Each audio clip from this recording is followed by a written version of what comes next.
The name? Do you tell me the name of this child again? Karen Hunt, 20-year-old American, Karen Hunt. Syracuse University English major, died in the Libyan In the government bombing the Lockerbie of bombing.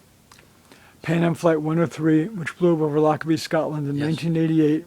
Yes. And Trump later praised Qaddafi, who had taken responsibility for the bombing. Dear God. Praise for murder. My phone. Yeah. I'm going to ignore it. Okay.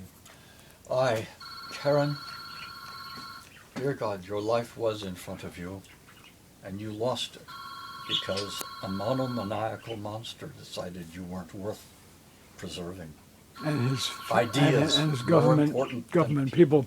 And then we have a megalomaniacal, whatever, president now who, Right who now. praises dictators like that. Yes. Yep. Which means praising also the kind of destruction. Yeah. Yep. Yes.